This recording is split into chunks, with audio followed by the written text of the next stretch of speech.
Tiga ya, satu, dua, Baik, terakhir. selamat pagi, selamat siang Bapak dan Ibu semua. Saya Intan dari Kompas. Ada 3 pertanyaan yang ingin saya tanyakan. Yang pertama mungkin tadi terkait dengan eh, sertifikasi kan ada 3 ya Pak ya, SLAS, HACCP dan halal itu. Nah yang untuk HACCP itu nanti akan diurusi oleh siapa? Itu apakah kan kemarin kan kalau dari Komisi 9 yang rapat Komisi 9 kan akan ada lembaga independen, apakah memang seperti itu atau akan tetap apa ya, melibatkan kementerian lembaga yang sudah ada sekarang? Itu yang pertama. Yang kedua, terkait dengan SLHS, itu kan waktunya 1 bulan. Jika dalam waktu 1 bulan nanti ada SPPG yang tidak, eee, bisa memiliki SLHS, apakah kemudian akan ditutup atau seperti apa begitu?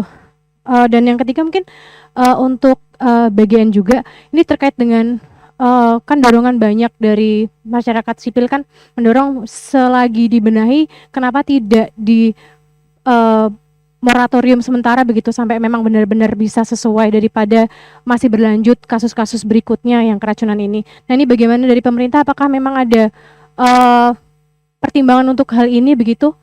Itu saja 3, terima kasih. Pak Menkes diborong aja jawabannya. Jadi memang kalau saya nanti minta tolong Pak Dadan. Jadi HAACP memang ini adalah sertifikat. Kalau SLHS itu lebih ke fasilitasnya dan orang-orangnya. Kalau HAACP ini ke proses dan risk mitigasinya. Nah nanti Pak Dadan nanti bisa membantu saya. Kemudian yang kedua juga kalau sudah 1 bulan apa yang akan dilakukan terhadap SPPG-nya nanti Pak Dadan juga bisa dijelaskan. Dan yang ketiga tadi mengenai ini ya. Ya, moratorium juga aku rasa itu ada di Pak Dadan mungkin lebih tepat untuk menyampaikan. Silakan Pak Dadan. Terima kasih Pak Menkes. Yang pertama terkait sertifikasi, kan ada 2 yang kita sudah buat keputusannya di Badan Gizi Nasional yang sudah saya tanda tangani tanggal 20 Juni 2025 yang memang kita sedang mempersiapkan seluruh SPG memiliki 2 sertifikasi tersebut. Yang pertama terkait dengan sertifikat like higiene dan sanitasi, itu memang yang sedang kita kejar di awal-awal ini dan itu pasti kita kerjasama dengan Kemenkes dan kita akan kejar SLHS ini secepat mungkin. Nah nanti yang kedua sambil SLHS dikerjakan kita juga sedang mempersiapkan apa yang disebut dengan hazard analysis critical control point.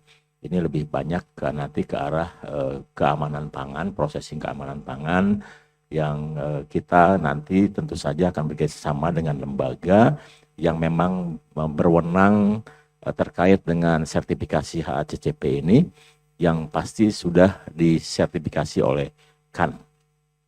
Demikiannya. Jadi bukan BGN yang mensertifikasi, kita mempersiapkan. Jadi aturan yang sudah saya buat itu agar seluruh SFPG itu melihat pedoman-pedoman apa saja yang nanti dipersiapkan agar siap ketika ada lembaga yang akan mensertifikasi terkait dengan hazard analysis critical control point.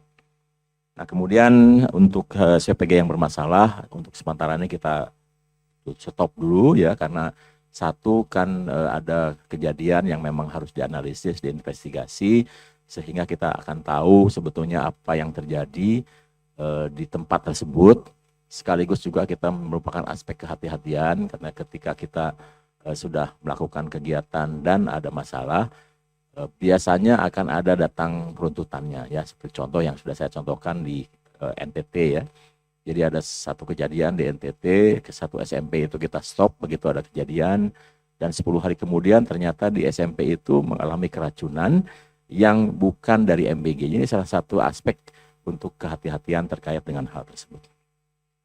Sambil juga SPPG bermasalah, selain melakukan investigasi dan menganalisis perbaikan, apakah nanti harus ada perbaikan fasilitas dan lain-lain, juga sambil memitigasi kepada atau melakukan kegiatan-kegiatan kepada para penerima manfaat karena setiap kali kejadian kan ada yang tersakiti ya, setiap kali kejadian kan ada orang tua yang khawatir, setiap kali kejadian kan juga ada kepercayaan publik yang terganggu. yang tergores. Dan oleh sebab itu, maka SPPG yang bersangkutan, baik itu KSPPG maupun mitranya, harus melakukan pendekatan-pendekatan terkait dengan trauma yang muncul di masyarakat.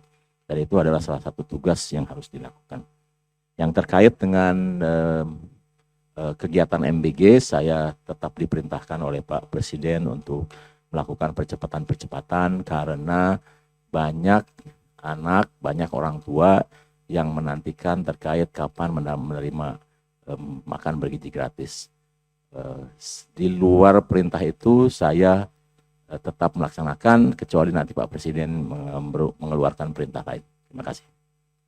Jelajahi cara baru mendapatkan informasi. Download Metro TV Extend sekarang.